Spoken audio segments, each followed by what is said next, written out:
Hello friends, welcome to my YouTube channel. IPC हम पढ़ रहे थे और आईपीसी में हमने सेक्शन 90 तक पढ़ लिया है और आज हमारा है सेक्शन 91। ठीक है, कंटिन्यू करेंगे जहाँ तक हो पाएगा इस क्लास में वहाँ तक कंटिन्यू करेंगे। और ये हमारा चैप्टर 3 चल रहा है आईपीसी का। तो सेक्शन 91 हमें पढ़ते हैं। सेक्शन 91 हमें बताता है ऐसे कार्यों का अपवर्जन। अपवर्जन का मतलब ये होता है कि होना। अपवर्जन का मतलब होता है होना, किसी चीज़ के होने से। तो ऐसे कार्यों का होना जो कारित अपहानि के बिना भी स्वतः अपराध है, यदि सम्मति से किए जाते हैं तो भी अपराध माने जाएंगे। ठीक है, एक एग्जांपल से समझते हैं इसको, एग्जांपल से ठीक से समझ में आएगा। ये कहता है कि एग्जांपल, महिला का गर्भपात कराया उस महिला की सम्मति से।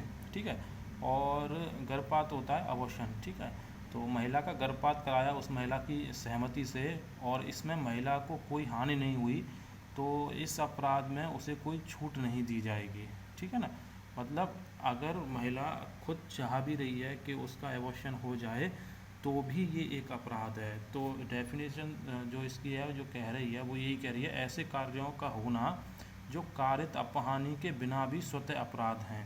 मतलब अगर किसी व्यक्ति की सम्मति है उस चीज़ को कराने में तो भी वो अपराध हैं। ठीक है ना, तो ये है सेक्शन 91।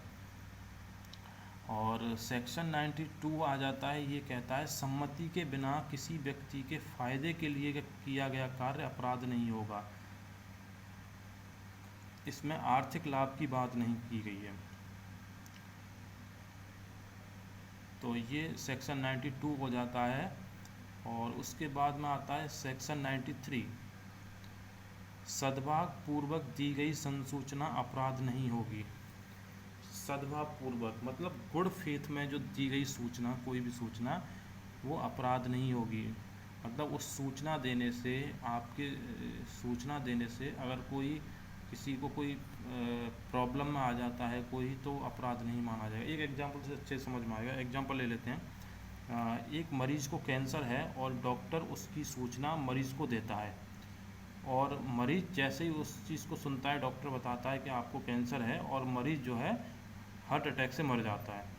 तो इसमें ये नहीं कहा जा सकता है कि डॉक्टर के कहने से वो मर गया और डॉक्टर की इस चीज़ की जिम्मेदारी है और डॉक्टर की वजह से वो मर गया। नहीं, डॉक्टर ने सद्भावपूर्वक कार्य कर रहा था।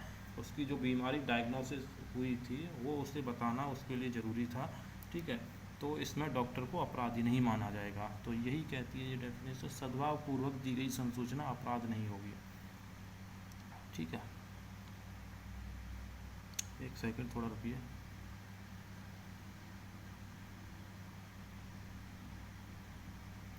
अच्छा, ये जो 92 है, सेक्शन 92, तो इसको दोबारा बता देता हूँ मैं, क्योंकि इसमें एक किसी ने बोला है। तो सम्मति के बिना किसी व्यक्ति के फायदे के लिए किया गया कार्य अपराध नहीं होगा। ऐसा होता है सम्मति के बिना। इसका मतलब कैसे है? इसका मतलब ये है कि कोई व्यक्ति है, सपोज कर लेते हैं, एक एग्जांपल ले लेते हैं। किसी महिला की डिलीवरी होनी है और डॉक्टर कहते हैं कि जी इसमें या तो महिला के बच्चे को बचाया जा सकता है या फिर महिला को बचाया जा सकता है। तो यहाँ पर जो है उस डॉक्टर जो है उसकी, और वो जो है महिला उस सम्मति देने की कंडीशन में नहीं है। ठीक है, तो यहाँ पर डॉक्टर जो है महिला को बचा देता है। ठीक है, और बच्चे की जान चली जाती है। तो सम्मति के बिना किसी व्यक्ति के फ़ायदे के लिए, मतलब उसके फ़ायदे के लिए अगर कोई कार्य किया गया है, ठीक है, तो वो अपराध नहीं माना जाएगा। समझ में आ रही है? ऐसे सपोज़ करते हैं कि किसी व्यक्ति का कोई ऑपरेशन हो रहा है और ऑपरेशन के बीच में उसे पता लगता है कि ये जो है और भी इसको घातक बीमारी है, अगर हम, और वो बेहोशी हालत में है और उसको इस बात की जानकारी नहीं है और ना ही वो सम्मति देने की कंडीशन में है, लेकिन उन्हें दूसरा ऑपरेशन करना पड़ता है और दूसरे ऑपरेशन में उनकी जान चली जाती है। ठीक है, तो ये एक अपराध नहीं होगा। ठीक है ना, तो ये है इसका मतलब सेक्शन 92। सेक्शन 92 जो है कि सम्मति के बिना किसी व्यक्ति के मतलब उसके फ़ायदे के लिए ही किया गया है वो कार्य, लेकिन उसकी बिना सम्मति के किया गया तो वो अपराध नहीं होगा। ठीक है ना, ये सेक्शन 92 भी कंप्लीट हो गया और सेक्शन 93 भी कंप्लीट हो गया। अब आगे चलते हैं सेक्शन, एक सेकंड, हाँ जी, अब आ जाता है सेक्शन 94। सेक्शन 94 कहता है वह कार्य जिसके लिए व्यक्ति धमकी द्वारा विवश किया गया हो, यदि यहाँ पर धमकी तुरंत मृत्यु की न हो तो भी वह उस कार्य को कर दे तो अपराधी माना जाएगा।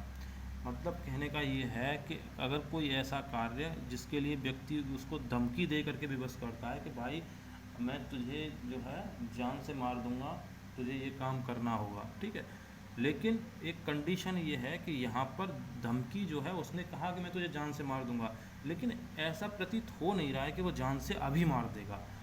तो अगर ऐसा प्रतीत हो रहा है कि वो मुझे अभी जान से मार देगा, बिल्कुल उसने कनपटी पर बंदूक रख दी, ठीक है, ऐसे में अगर कोई कार्य करता है वो व्यक्ति धमकी के उसमें, तो वो अपराध नहीं माना जाएगा। ठीक है, लेकिन अगर कोई उसने धमकी दी है और ऐसा कोई लग नहीं रहा कि उसकी तुरंत मृत्यु जो है संभव है या फिर वो तुरंत ही उसको गोली मार देगा, तो अगर ऐसे में फिर भी वो कोई कार्य कर देता है तो वो अपराध माना जाएगा।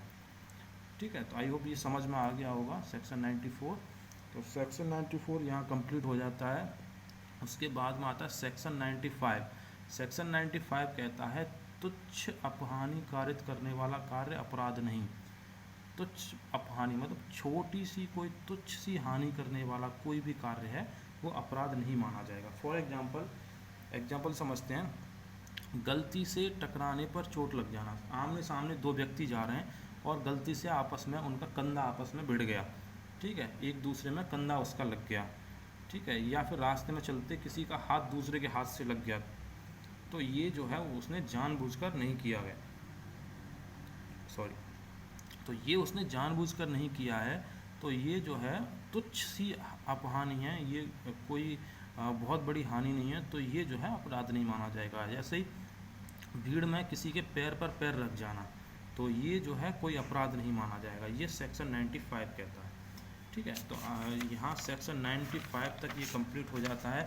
उसके बाद में आता है हमारा सेक्शन 96, और ये जो है हमारे सेक्शन 96 से लेकर के पूरा सेक्शन 106, 105, 106 तक ये जो है राइट टू सेल्फ डिफेंस में है, और जिसे हिंदी में कहते हैं प्राइवेट प्रतिरक्षा का अधिकार। एक्चुअली पहले समझ लेते हैं कि प्राइवेट प्रतिरक्षा का अधिकार होता क्या है।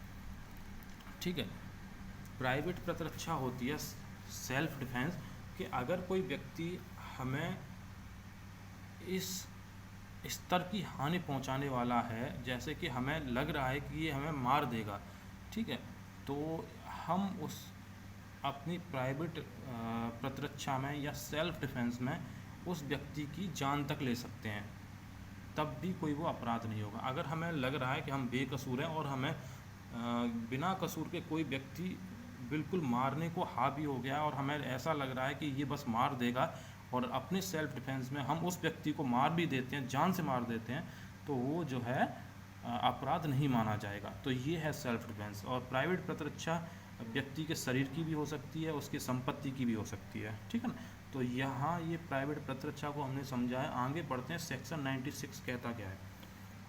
सेक्शन 96 कहता है प्राइवेट प्रतिरक्षा के अधिकार में प्रयोग की गई कोई बात अपराध नहीं है। प्राइवेट प्रतिरक्षा के अधिकार में प्रयोग की गई कोई बात अपराध नहीं है। कब नहीं है? ठीक है ना, जबकि सामने वाला व्यक्ति इस हद तक आपके ऊपर हावी हो गया हो या इस हद तक आपको नुकसान पहुंचाने के लिए जो है तैयार हो कि अब इसमें आपकी जान तक जा सकती है, तो वहाँ जो है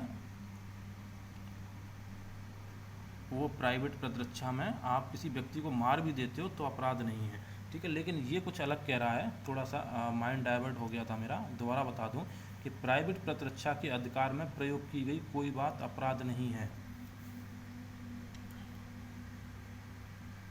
मतलब कुछ इस तरह के वो दिए हुए हैं इसमें कि प्राइवेट प्रतिरक्षा के अधिकार में आप जब इसको यूज़ करते हो तो कोई बात अपराध कब नहीं है, ठीक है। तो वही मैंने बताया ना कि तब अपराध नहीं है, कुछ डाइवर्ट नहीं हुए थे, वही सेम चीज़ है कि जब आपको लग रहा है कि सामने वाला व्यक्ति हमें मार सकता है तो आप उसकी जान भी ले लेते हो तो वो अपराध नहीं है, ठीक है। तो ये सेक्शन 96 कंप्लीट हो गया। सेक्शन 97 कहता है प्राइवेट प्रतिरक्षा किस किस पर लागू होती है, ठीक है।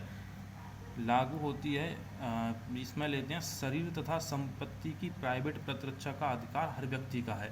अपने शरीर, ठीक है, तथा अपनी संपत्ति की प्राइवेट प्रतिरक्षा का अधिकार हर व्यक्ति का है, ठीक है। आगे आ जाता है, इसमें देखते हैं फर्स्ट में क्या है, शरीर स्वयं का हो या किसी अन्य का हो तो उसकी रक्षा का अधिकार है, ठीक है। आपके साथ अगर ऐसा कुछ हो रहा हो इसमें आपको युक्त ये संभावना प्रकट हो जाए कि आप बस ये सामने वाला मुझे मार ही देगा, ठीक है, या फिर मुझ पर इस प्रकार की घोर उपत्ति कारित करेगा जिससे मेरा कोई अंग भंग हो सकता है या फिर मुझे बहुत बड़ी हानि हो सकती है, या फिर यही चीज़ किसी सामने वाले व्यक्ति, जो कि कोई भी व्यक्ति हो सकता है, आपका रिलेटिव, आपका फैमिली का या फिर अन्य पब्लिक का इंसान, जिससे आपको लगे कि ये इसको इतना नुकसान पहुंचा रहा है, तो आप उसकी रक्षा प्राइवेट डिफेंस, सेल्फ डिफेंस में उसे बचा सकते हैं, ठीक है। सेकंड आता है संपत्ति, प्रॉपर्टी स्वयं की हो या किसी अन्य की भी हो तो वहाँ संपत्ति की प्रतिरक्षा का अधिकार भी है, ठीक है। अब लेकिन एक नोट पॉइंट यहाँ आता है, आक्रमणकारी को ये अधिकार प्राप्त नहीं है, ठीक है। सपोज करो आपने ही पहले आक्रमण किया उस पर और आप ही कह रहे हो कि मैं प्राइवेट प्रतिरक्षा का अधिकार मुझे मिलना चाहिए, मतलब आपने उस पर अटैक किया है और वो अपने आपसे अटैक से बचने के लिए आप पर वो हमला करता है, ठीक है, और फिर आप कहते हो कि नहीं मैं अपनी प्राइवेट प्रतिरक्षा का, सेल्फ डिफेंस का यहाँ मैंने यूज़ किया है। नहीं, आपने पहले स्टार्ट किया, आक्रमण किया है, तो आपको ये अधिकार प्राप्त नहीं होगा। तो ये सेक्शन 97 हो जाता है। उसके बाद में आता है सेक्शन 98। सेक्शन 98 कहता है विकृत चित्त, विकृत चित्त से मतलब होता है पागल, विकृत चित्त, पागल, शिशु आदि, ठीक है, व्यक्ति के कार्य के विरुद्ध प्राइवेट प्रतिरक्षा के अधिकार का बना रहना, ठीक है। कोई विकृत चित्त व्यक्ति पागल है या कोई बच्चा है, ठीक है, तो इस प्रकार के व्यक्ति के विरुद्ध प्राइवेट प्रतिरक्षा के अधिकार बने रहते हैं। जैसे एक राकेश नाम का व्यक्ति है और एक सुरेश नाम का व्यक्ति है।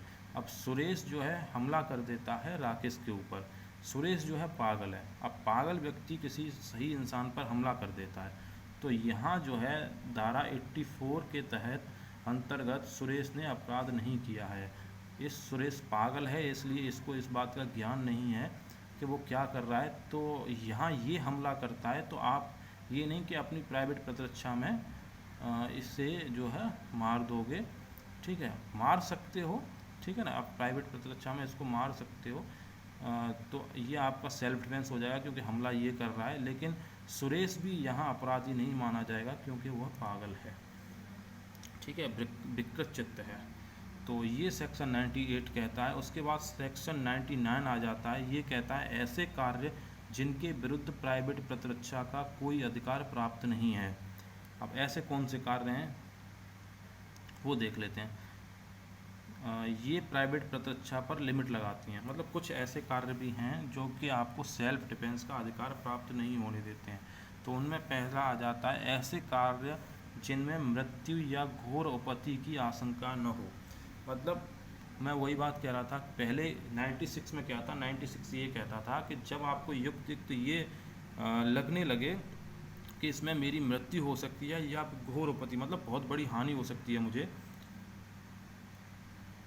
बहुत बड़ी चोट लग सकती है, मुझे इस तरह की आशंका हो, तो आप प्राइवेट सेल्फ डिफेंस का यूज़ करें, ठीक है। लेकिन अगर ऐसा है कि जहां मृत्यु या घोरोपति की आशंका नहीं हो रही हो तो ऐसे में आप सेल्फ डिफेंस का यूज नहीं कर सकते हैं। तो ये जो है 1 पॉइंट कहता है इसका। उसके बाद में आ जाता है सेकंड पॉइंट। सेकंड पॉइंट जो है वो जो है क्या कहता है, कोई कार्य जिसमें मृत्यु या घोर उपत्ति की आशंका न हो, मतलब वही है सेम, ठीक है। थर्ड पॉइंट कहता है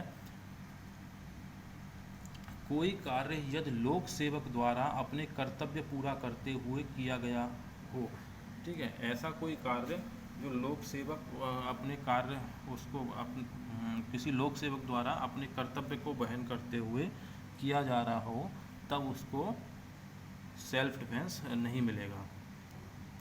चौथा पॉइंट कहता है लोक सेवक के निर्देश द्वारा किया जा रहा हो, सेम वही बात होगी, तो उसे सेल्फ डिफेंस नहीं मिलेगा।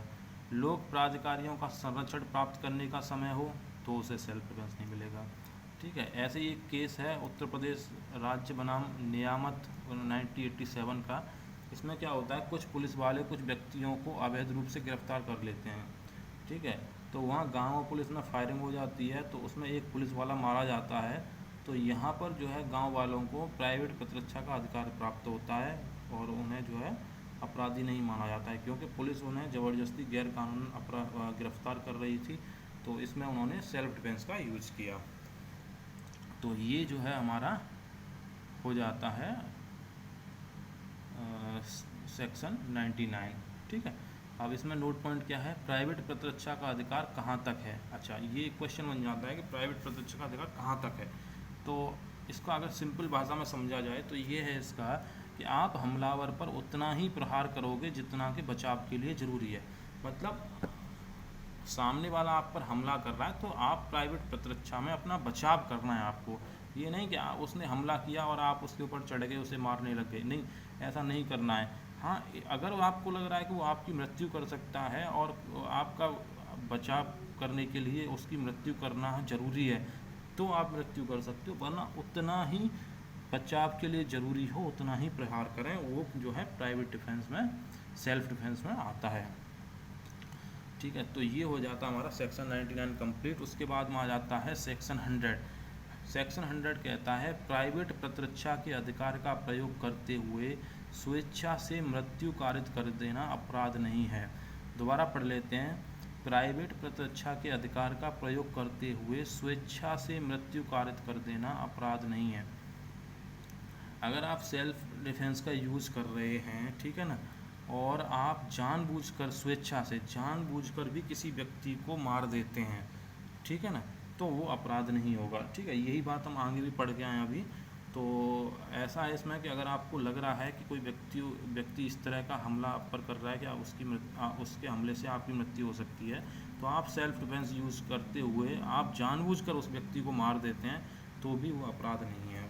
बल्कि लेकिन सिद्ध आपको ये प्रूव आपको करना होगा कि मैंने सेल्फ डिफेंस का यूज़ किया था, उसने मेरे पर इस तरह का हमला किया था। ठीक है, तो आगे इसमें पॉइंट आता है 1, इस बात की आशंका हो कि इससे मेरी मृत्यु हो सकती है, वही बात आ गई। ठीक है, सेकंड पॉइंट, गंभीर उपैती या चोट की आशंका हो सामने वाले कार्य से, सामने वाले कार्य इस तरह का हो कि आपको बहुत गंभीर चोट की आशंका हो रही हो। ठीक है, थर्ड पॉइंट आ जाता है कि बलात्संग या रेप में, अगर किसी महिला या लड़की के साथ कोई व्यक्ति अगर बलात्संग या रेप जैसा कुछ करता है, ठीक है, तो वो अपना जो है बचाव में उस व्यक्ति को मार तक सकती है, उसकी मृत्यु कारित कर सकती है, तो भी वह अपराध नहीं माना जाएगा। नंबर 4 पॉइंट आ जाता है, अपनी अप्राकृतिक वासना को शांत करना चाहता हो कोई व्यक्ति, तो ऐसे में अगर किसी व्यक्ति की मृत्यु कारित कर दी जाती है तो वो अपराध नहीं माना जाएगा। 5th पॉइंट कहता है व्यवहरण अपहरण, किडनैपिंग। ठीक है, अगर कोई व्यक्ति आपको किडनैप करके ले जाना चाहता है और किडनैप करता है तो आप उसकी मृत्यु कारित कर सकते हो जानबूझकर भी, तो भी वो अपराध नहीं माना जाएगा। 6 पॉइंट कहता है सदोष परिरोध। सदोष परिरोध मतलब आपको कोई व्यक्ति कहीं एक जगह में रोक के रखना चाहता है, मतलब आपका आना जाना रोक के रखना चाहता है, आपको बंदी बना लिया है इस तरह से, तो भी आप जो है अपनी सेल्फ डिफेंस का यूज़ कर सकते हो। 7th पॉइंट कहता है तेजाब फेंकने की कोशिश करे तब भी सामने वाले को मारा जा सकता है। अगर कोई सामने से आपके ऊपर तेजाब फेंकने की कोशिश करता है तो भी आप उसको मार सकते हो। ये जो है 3 फरवरी 2013 से लागू हुआ है। ठीक है, तो ये जो है हमारा 100 सेक्शन 100 कंप्लीट हो जाता है। ठीक है, तो यहाँ तक आप सबको जो है अच्छे से समझ में आ रहा होगा, रिवीजन करते रहिए। ठीक है, और अगर मेरा वीडियो अच्छा लगा हो तो लाइक शेयर कीजिएगा, और चैनल पर नए हैं तो चैनल को सब्सक्राइब कीजिएगा, बेल आइकन बटन को दबाना मत भूलिएगा, जिससे कि नई वीडियो की नोटिफिकेशन आपको टाइम पर मिलते हैं। तब तक के लिए बाय, थैंक यू।